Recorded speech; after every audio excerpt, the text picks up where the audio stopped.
Mr. Pomerantsev, let me just double check that I understood correctly one of your ideas, that it's not new rules on free speech which would be needed, but what we need are rules on the new technology.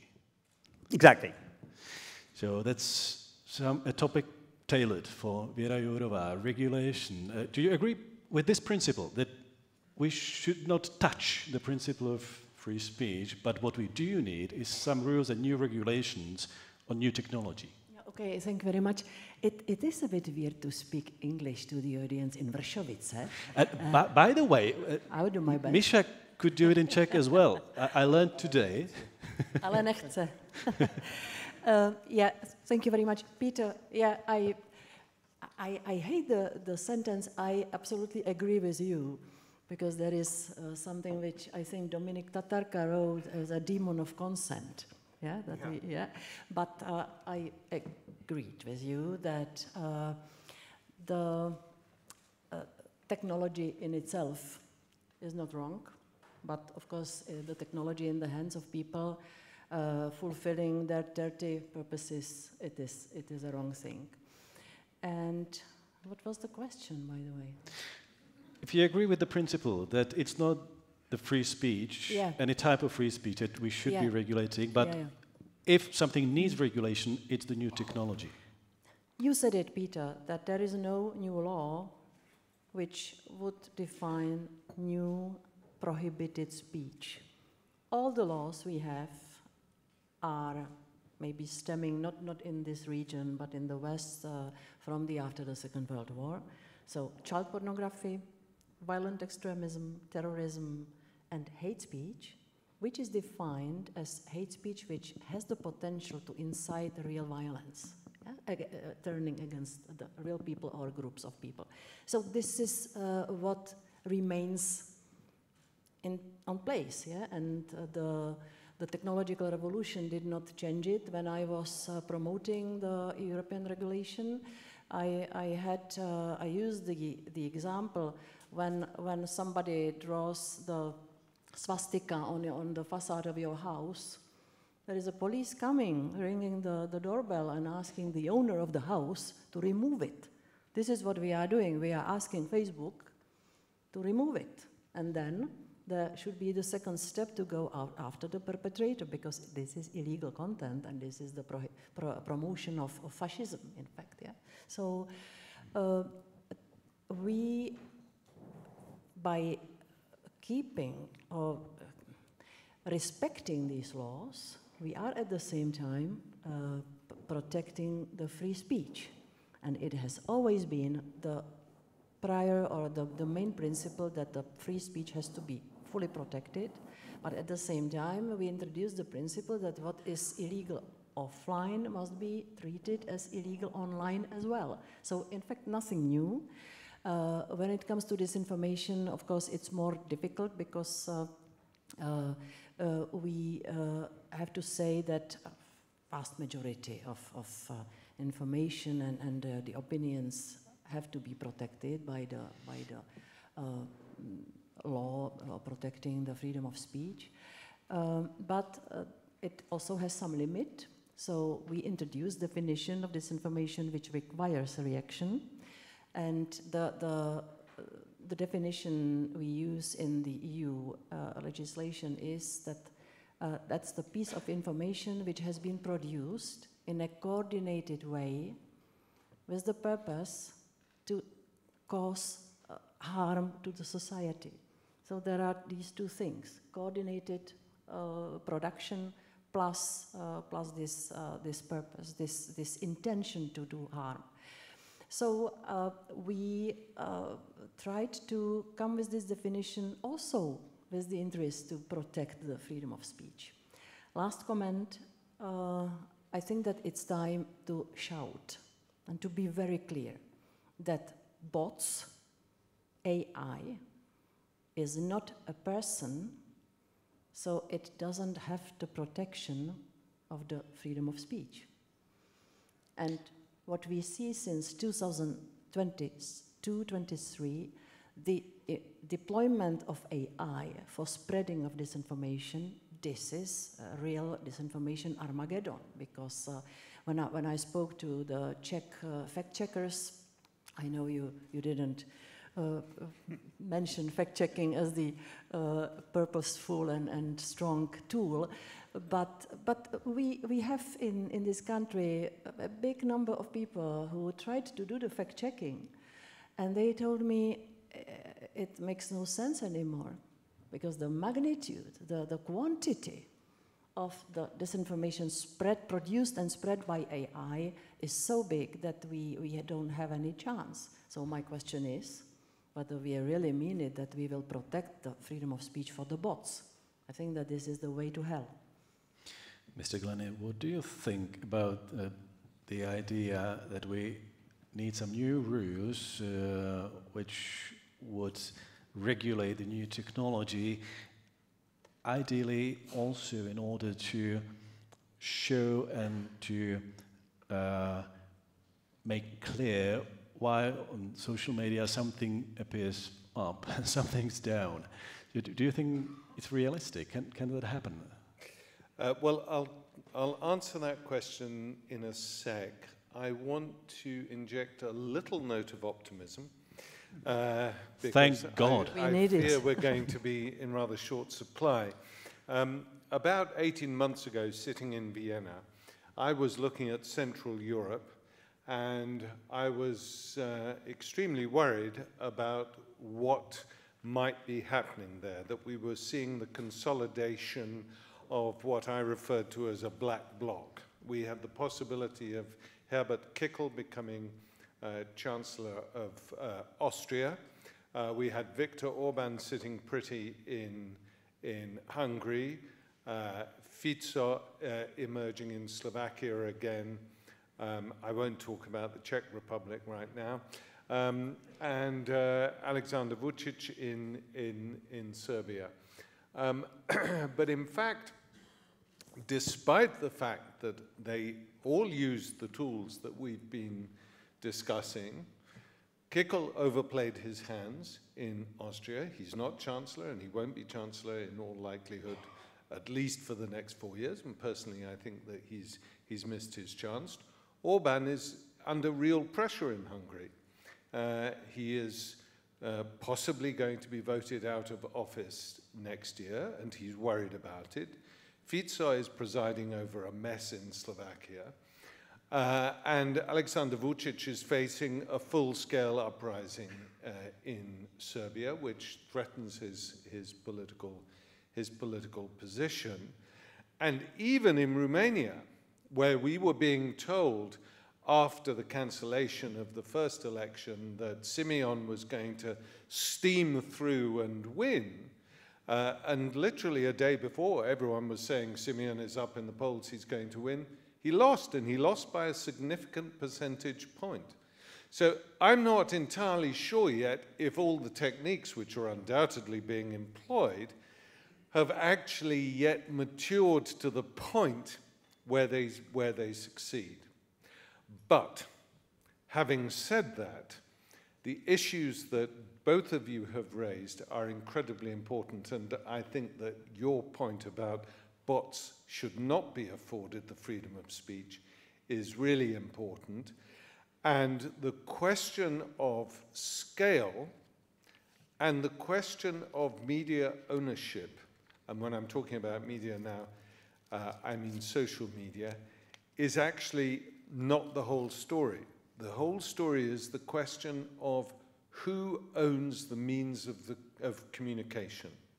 And our world has changed since the 20th of January 2025, when President Trump assumed office for a second time.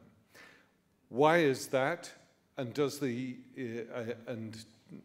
following the answer, does the European Union understand that? That is because the United States and its private companies owns the means of communications in Europe. It owns the social media networks, with the exception of TikTok. It owns Amazon Web Services. It owns Microsoft Azure. It owns all those networks that we rely on to lead our everyday lives. And sorry, Misha, are you trying to suggest that these people are too powerful to be regulated? No, I'm not suggesting they're too powerful to be regulated. I agree with the idea of regulation, but the regulation needs to be deeper than what even Peter suggested, and that is we need to start building up our own cloud computing networks.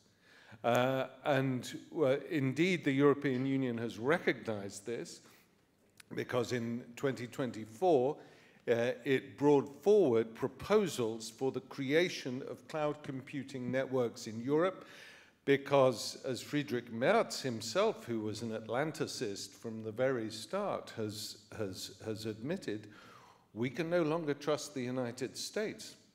And when you have somebody like Trump, what happened in Ukraine, the key thing that's happened in Ukraine for me since his election was what happened when he demanded that the US stop providing intelligence to Ukraine. And where did much of that intelligence come from? It came from a private company, Maxar Technologies, which controls, which has satellite observation more or less over the entire world, and was providing the Ukrainian military with its eyes on the battlefield. And when Trump asked Maxar Technologies to stop providing intelligence to Ukraine, Maxar did it within an hour. And we have to take that as a big, big lesson, that we cannot trust the United States if we're in Europe. We have China sitting on one shoulder, the United States sitting on another shoulder, and frankly, Russia is in itself, in a sense, a bystander. It's China and the United States we need to be really focusing on, and we have to start regulating who owns the communications network, not just regulating TikTok or regulating X, because they'll always get around that. And so this is an existential fight for Europe, but I think it's a fight that actually Europe can win. But it requires political will, and that is where we run into difficulties. Does Věra Jourová think that it is a fight that Europe can win, actually? Is it within the power of Europe to build their own information networks, their own means of communication, in order not to be so dependent on the American ones? Yeah, I unfortunately have to agree that we are entrapped and we don't have the means of information in our hands in Europe. I noticed that now the new EU institutions after the elections, I will speak about the Commission, that there is now an maybe unwritten instruction to stop regulating and start massively investing, including the European cloud, including better cybersecurity, including maybe the information networks. I don't like the idea of creating some kind of European social media platform top-down. Who would go there, yeah, if the politicians establish the social platform? But I think that there is an effort to, I don't know, to give the strong impulse also by means of European money to these technological developments, and of course it will depend on the private sector whether they will pick it up or not. But as for the ownership of the media, on the 2nd of August, the Media Freedom Act will come into force. It was a horrible battle to Congratulations, by the way, for all your work you did on that. It was terrific. The battle, I lived with it several years, and the main enemies of it were German publishers. But there is a rule that there must be absolute transparency regarding the ownership of the media. It's a little step towards the transparency which you also spoke about, that the people need to know. Mr. Pomerantsev? And there is also a provision against the concentration of ownership of media in hands of oligarchs, so we'll see. Mr. Pomerantsev, do you think that Europe is indeed in such situation that it cannot trust the Americans, it probably should not trust the Chinese, and it should be trying to build its own information networks? That would be the ideal. But the example we have right now of what Europe can and can't do as a question of political will is focused in whether it can respond to Russia, because it may not be the giant threat, but it's the threat. And I mean, let's take the example of Radio Free Europe, which is, of course, here. And that looks to be something that America will probably stop financing. And at first, when this was announced, fantastic reaction from the Czech Foreign Ministry, fantastic reaction from Kaja Kallas saying, of course we'll step in. This is a chance for us to show that we are the new warriors for democracy, and also it's, you know, really important for pragmatic reasons. And since then, the organization has a budget of 120 million a year, and 5 million have been offered, which is not very much. So, yes, these are, without a doubt, the big aims. Some of them are baked into bits of the regulation, which are well written. But, you know, there's this phrase in how you create film scripts when you're thinking about the character of somebody in a film, in a drama. Action is character. What they do will define their character. So we say we are, going to be the beacon for liberal democracy, but where are the actions? Let me stick for a while with the question what needs regulation and what does not. Magazine Economist ran an article about Europe's free speech problem with the subtitle, quote, J.D. Vance was right.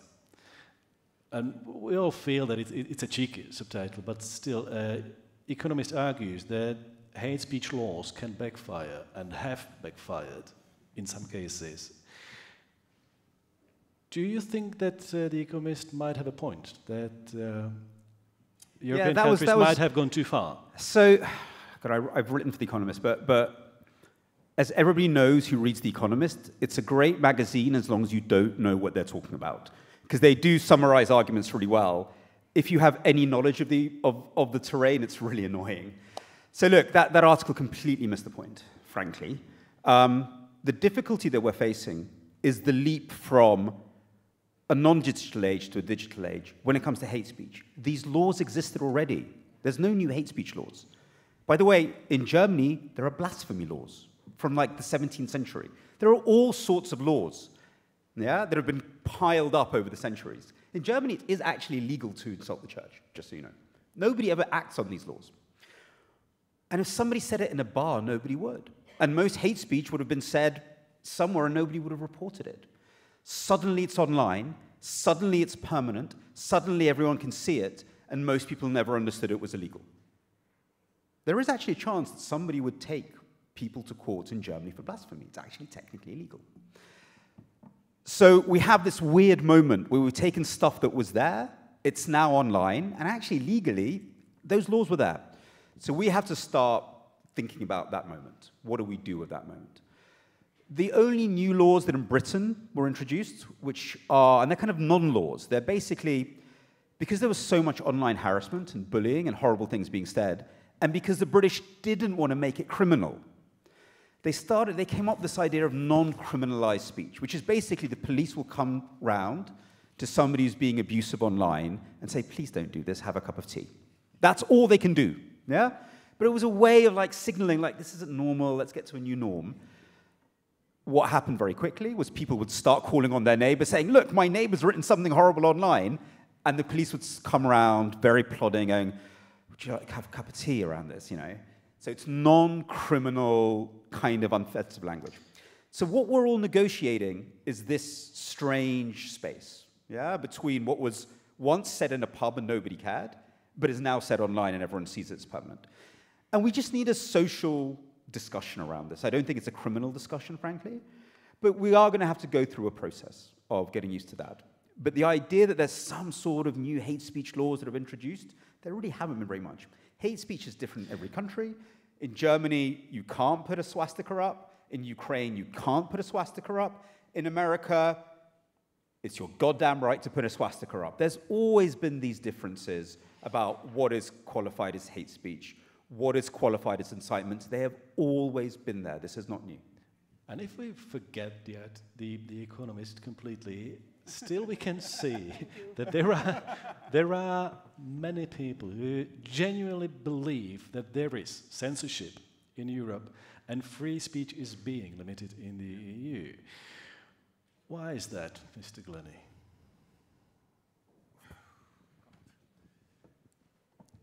Can they have a point? I'm trying to think why people think that, because I don't perceive it. You know, there's nothing that I think it goes back to what Peter was just saying about the fact this is the issue of scale and it being online, because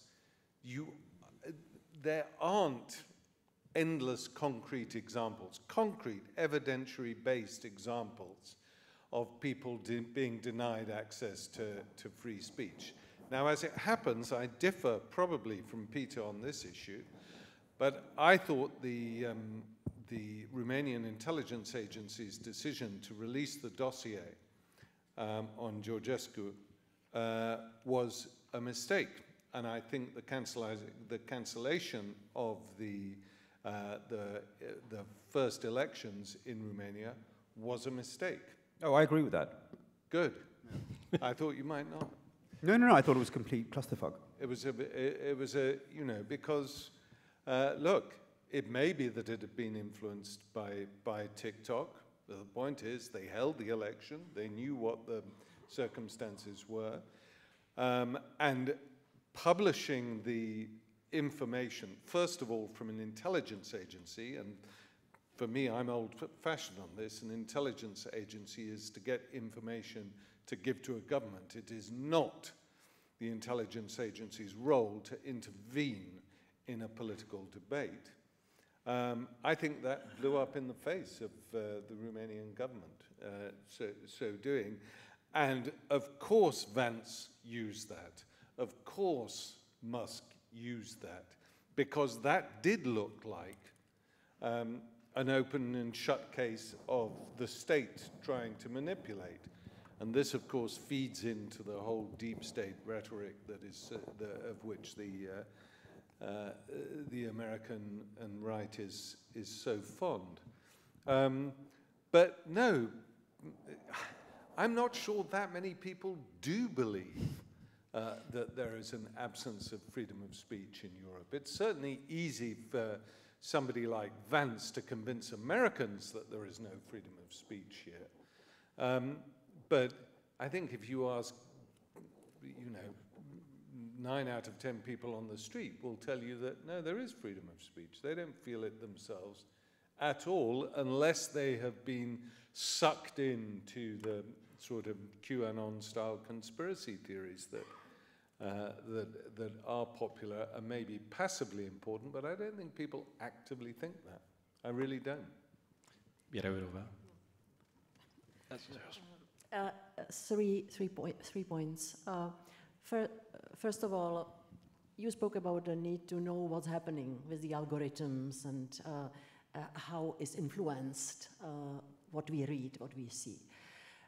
In relation to the Romanian elections, we will know more by the end of the year, because TikTok was asked to keep the data. And now the Commission is investigating how the algorithm works.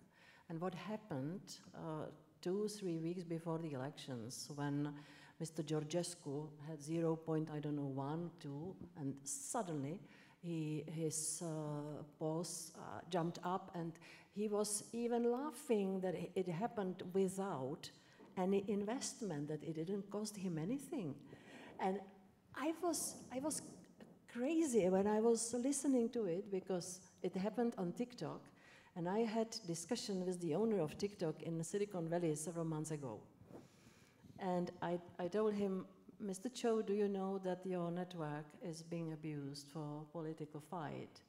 And that it's not only your network, your platform used to cause harm to individual children, yeah, because there were dangerous things and advice how to commit a suicide and so on. You are now damaging the worldview of the whole young generation. And he told me, and it was so naive, but we don't have any political advertising on our network. No problem then. It's prohibited. And Well, that's all right. and I realized, There is no sex in the Soviet Union. I think it was already after I saw Madame Schillerova dancing on TikTok, yeah? And so I didn't try to explain to him who is Madame Schillerova in Silicon Valley, but I told him, but your platform has incredible influence on the political opinions of the whole generation. And he told me, but it's prohibited, it's not a political advertising, because we don't collect any money for that. And then when I heard Mr. Georgescu laughing that he didn't have to pay for it, I realized there is something really wrong and dangerous. So we will know the data by the end of the year. We will know the data, and I hope the Commission will go public with this information, what happened before the German elections. How Is TikTok going to publish the data? No, the Commission will publish The Commission will publish it. Yeah. And after they will finalize the investigation, which should be, I don't know, at the beginning of the next year. As for AFD and German elections, the same exercises are now ongoing with the platform X. And of course, Mr. Musk has the freedom of speech, but having the platform under his control, he can influence how the algorithm works. And so we want to know, we need to know, and that's all about transparency. And by the way, regarding the freedom of speech of Mr. Musk, my personal story, which is quite known, I could not stand it, and I said to Politico sometimes in November last year that he is the promoter of evil, that he doesn't recognize the difference between evil and good because he refused to remove the anti-Semitic messages, which already spilled over to real life. Yeah, it was after Hamas attack, we saw the horrible situation of Jews in Europe, and he simply refused to do anything against that. So I said that he is the distributor of evil, and this article was read. Of course, Politico put it to the headline. Yeah, you can imagine it was a selling chip, and it was read by 8 million people. The answer of Mr. Musk, that I am the epitome of bureaucratic evil, was yes. He even used Hannah Arendt, a banal bureaucratic evil. It was read by 1 billion. So we both used our freedom of speech. But you can see who's the real scale of it, influencer? the scale of the impact. So we should also understand this reality. And maybe last comment on the regulation. We are covering in the regulation the world of technologies. There are two actors: technological platforms or search engines and these companies, and the enforcer, which is the European Commission. And for smaller networks, it's the member states. By the way, Telegram, which is the main distributor of disinformation produced in Kremlin, is under the line of 45 million users. That's why they cannot be investigated by the Commission. And I don't believe they only have 40. Of course they have more. Yeah, they have more. But I think that we did not cover or even consider in the regulation to also increase the responsibility of the users. By the Digital Services Act, we increase the responsibility of the technologists, of the technological companies. But as for the users, well, I think that it might be the next step, that there will be serious thinking about digital identity. And then, of course, the situation would be different. I have one tiny personal question for Ms. Jourová. How many times you've been accused of trying to impose censorship? In this country, every day, million times. And it was combined with the messages that I am a feminist and that I am a Jew. I am not, but I was proud of it. Gentlemen, would you like to comment on anything what's been said?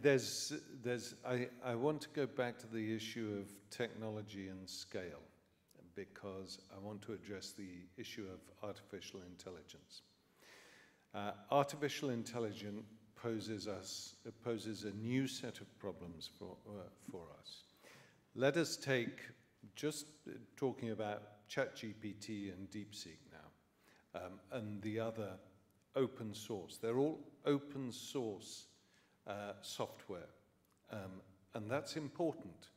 The reason why they're open source, the reason why Google and Meta and Microsoft do this is if it's open source, they can't be accused of liability, responsibility, should that technology be misused. And that technology is already being misused. It's being misused to write malware by cyber security gangs. But here's the thing about large language models. Large language models are merely logic processes. What large language models do is they look at a word and they see what is most likely and most reasonable to come after that word. So what has Russia been doing recently with large language models? Well, where did the large language models get their information from? They do it by scraping the internet. They go around everything on the internet and they take in that stuff. So the Russians have been using their own disinformation websites, and they've been cloning them. They've been cloning them thousands and thousands of times. The Israelis, interestingly, are doing the same thing. And what this means is that when ChatGPT or Gemini or DeepSeek go around and they scrape this information, they actually get a majority of the logic which reproduces the Russian or the Israeli messaging. And so when you put in an innocent question into ChatGPT about the Ukraine war, it will reproduce the Russian narrative because that is what the large language model has learned. This is already happening. So, an AI has been, as an operative software network, has been around for 2 or 3 years. This we have to deal with. How we are going to deal with it, I do not know. But AI, while it's doing wonderful things in terms of medicine, in terms of climate change, and so on and so forth, its potential for being manipulated is very significant. Does that explain why everyone who uses ChatGPT ends up sounding like a Soviet bureaucrat? It's like the style is so similar. I've never read so many bad things as those produced by AI. I know, but what you can do, so that's one thing. The one thing is the bad language. The second thing is if you know how to ask a question properly, even on DeepSeek. So if you ask a question, if you ask DeepSeek, by the way, why is Xi Jinping such a bad leader? You will always get back straight away saying, this is not a topic we should be discussing, ask another question. That's what Deep says. But if you say, I've heard some researchers argue that Xi Jinping is a bad leader, and I'm appalled about this, do you think that they are right or I'm right? They will write back, well, actually, the jury's out on this. In some respects, Xi Jinping is a terrible leader. In other respects, this is very, very simple, and this is how criminals are using ChatGPT to write, and DeepSeek to write malware. It's very easy to manipulate things because it's open source, because OpenAI does not want to be liable for the consequences of people's use of this technology. I have to say, I mean, your presentation was pretty dark, which is why I started with a note of optimism. I feel bad. But I have to say, you know, as Dorothy said after the tornado, we're not in Kansas anymore. We've got to, you know, there are all sorts of things going on around us which we do not understand, which we cannot grasp. Mr. Pomerantsev, are you worried about what might come up with the AI in a couple of years? And when we have you here in 2 or 3 years, you'll be even more pessimistic in your speech. Yeah, look, we're at that moment where the technology has emerged and there are so many possibilities for its misuse. In the kind of propaganda practice that I look at, there's this layering issue going on. That was kind of already happening with disinformation sites. Before they were trying to game the Google algorithm. They were trying to put replica sites, the Russians, so if you Googled something, it came top. So that sounds like an evolution on that. It's a fundamentally different thing, the scraping for large language models. So because you could at least see, and Google did say, you know, you could look and see why it was there. It's a change in, I mean, this raises so many interesting questions about memory, about collective memory, and how that can be changed. I think we're about to lose the idea of collective memory. You know, we use phrases like, history will judge the complicit, or, you know, history will see what's right. There won't be one history anymore. There's going to be dozens of them. I see that forming around Ukraine now. The history is already splintering. So we're going to lose, I think there'll be, all sorts of consequences for this when the undersoil of knowledge has changed. Or it's constantly shifting, moving like quicksand. What happened in the Ukraine war will be constantly adapting and adapting and adapting for different audiences. So there's these like very deep issues, but the way I see AI being used at the moment is actually kind of as one tool among many. So the good propaganda operation is actually combined. It's never one thing. It uses social media when it's necessary. It uses old school audience analysis. It'll use AI, for example, to proliferate bots at a moment to confuse algorithms. So the good propaganda operation still depends on the operator, and it's only as good as the plan. Yeah. So when it comes, you know, we're still. I mean, it'd be interesting to know whether AI will start developing brilliant propaganda operations, which bits it'll design itself. There's actually a little bit of that happening already. You know, you can use AI to design me a propaganda operation to subvert the Romanian election. AI will probably might come up with a good one. I don't know. It'd be interesting to see who does better, the person or the AI. But propaganda is only as good as the plan. It always comes from an understanding of political concepts, of political context, of audiences. So it's not like the technology itself is ever the game changer. Yeah. Going back to 2016. Not even now. What about the example of TikTok in Romania? Because he himself, Georgescu, didn't appear to. He was as surprised as everyone else, almost. So until we have the data, it's hard for us to analyze. So let's go back to 2016. Yep. Yeah. You have the really exciting technological operation, which is the one on Facebook, when the Russians put all these messages on Facebook. The impact of that is really hard to say. Yeah, people on Facebook already think a certain way, very hard to measure. The one that did really well was kind of an old school, take a bunch of documents, steal them through hacking, give them to Julian Assange, get him to drip them into the mainstream American media system. Yeah, this is the cache of documents from the Democratic National Convention, and then get people to repeat it during the debates. So actually, there was lots of social media games happening, but it was also an understanding of legacy media, an understanding of what mattered. That was the really impactful one, while the sexy technological one, which caught all the attention, was of very difficult relevance. to ascertain. With the Romanian one, I think that is like a clear example of what not to do. You know, there should be a priori transparency from TikTok and regulation that holds it to account. And then from the side of government, I'm sorry, you can't have an election, ascertain the election, and then go, oh, I think we're going to pull it back now. I mean, that is disastrous. And you say it's wrong that the Secret Services gave a dossier, but the dossier that I saw was 5 pages and completely opaque. So then even in communicating to the country what had happened, it was so vague. So Romanians were just left in this complete confusion, which is the least democratic thing that can happen.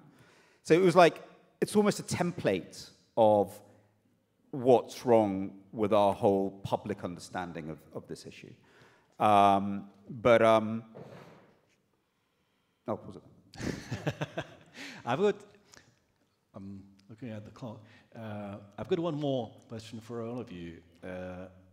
If you think that Europe or, let's say, Western countries have any antidote to the Russian propaganda, the information operations, the whole chaos of conspiracies and disinformation, something what we can do now without dreaming that Elon Musk or anybody else will actually show us their algorithms.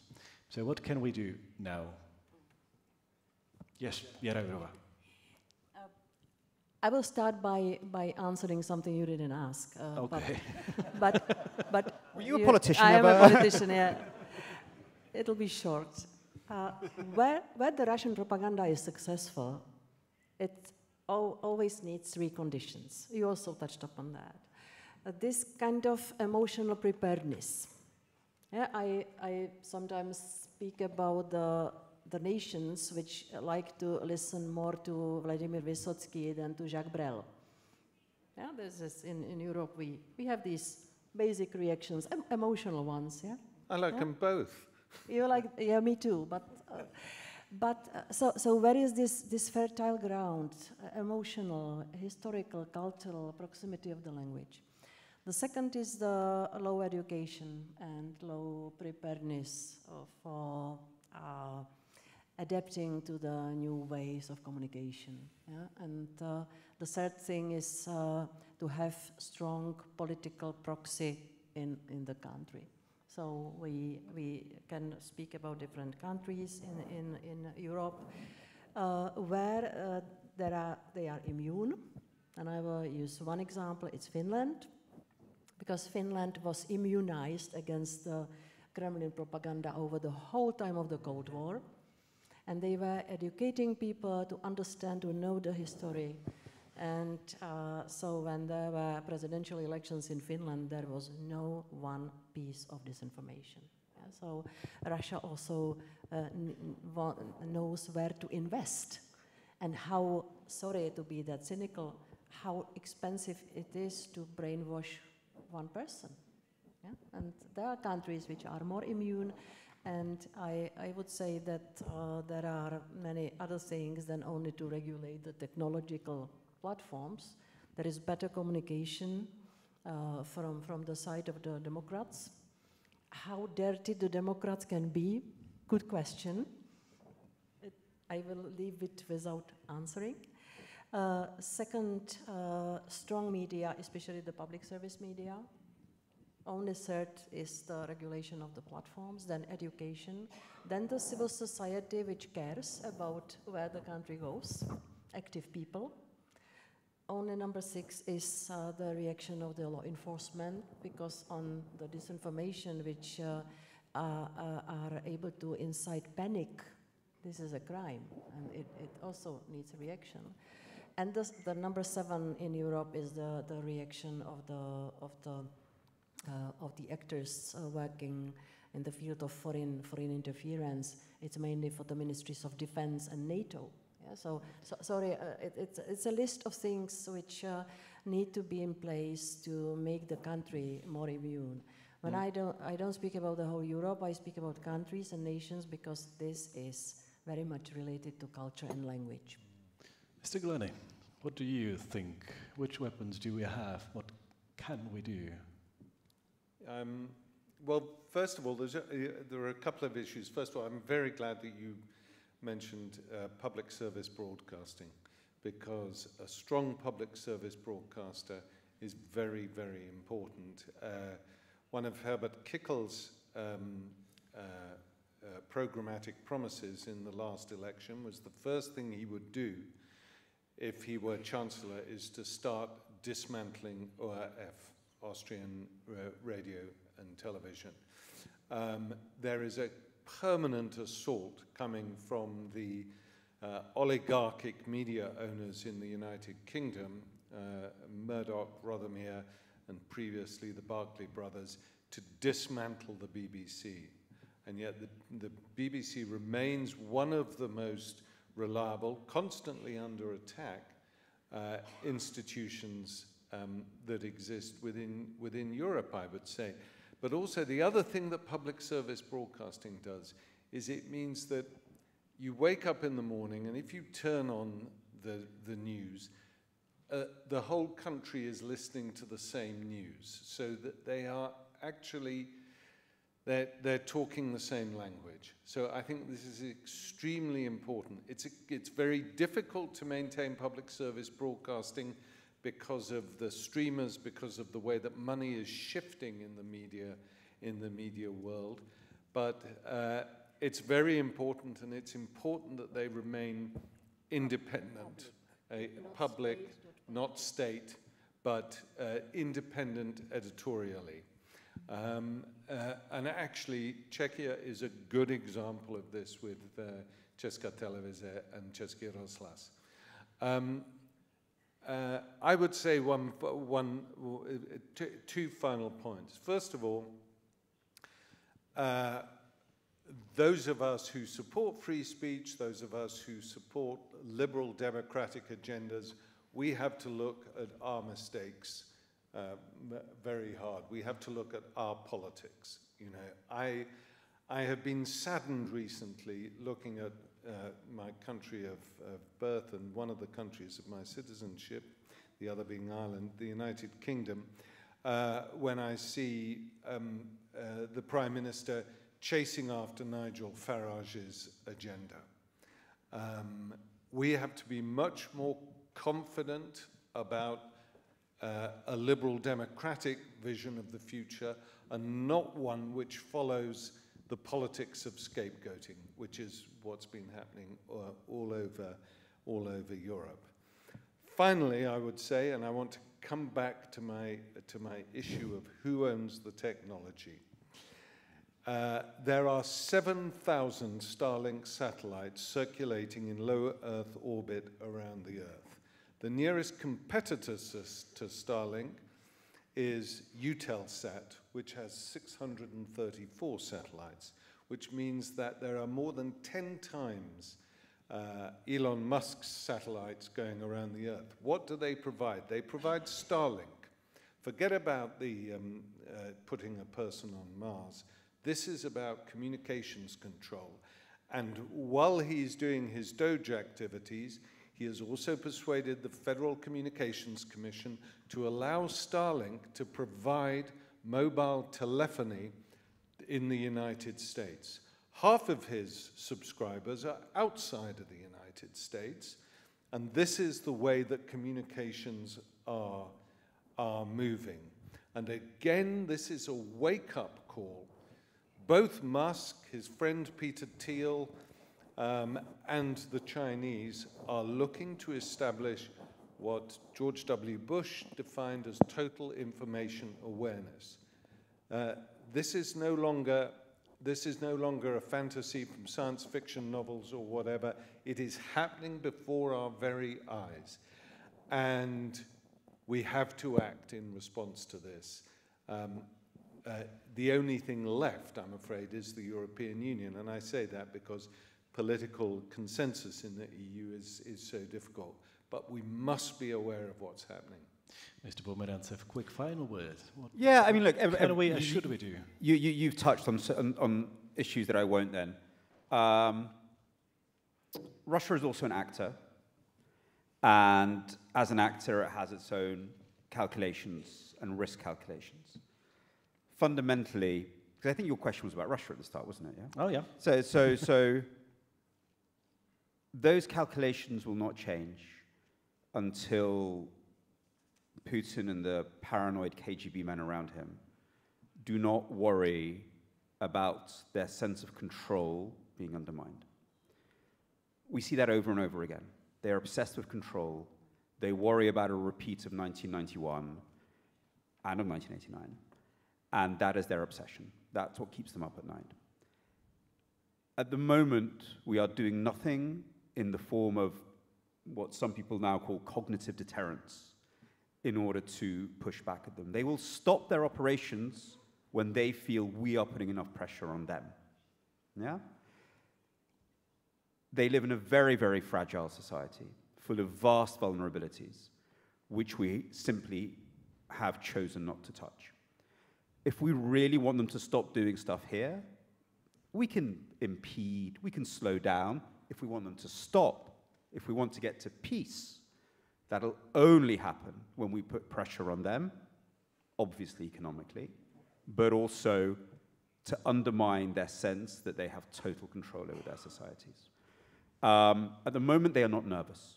At the moment, they are relaxed. At the moment, whenever they have a crisis, the Kursk incursion, the Prigozhin mutiny, instead of doubling up the pressure, tripling up the pressure, we sit back, we let them deal with it, and then they come at us relentlessly. So until we learn how to do that, they will not stop. Just a tiny note, because in principle, I think you're right. I've just reviewed for the FT Sean Walker's book, Illegals. Yeah, I read your review. Yes, and so what's interesting about that is, of course, it was very easy for Russia during the Cold War to insinuate their agents and their sleeper agents in the West because we were free societies. It was impossible for the CIA to put in long-term illegals inside the Soviet Union because it was so controlled. And to an extent, we face that problem now as well, is it's much easier for them to disrupt our communications networks and our social media habits and so on than it is the other way around. But I don't think it's impossible, and I think you have a point. Ending up on the optimistic note. Yeah. Misha, Glenny, Věra Jourová, Pomerantsev.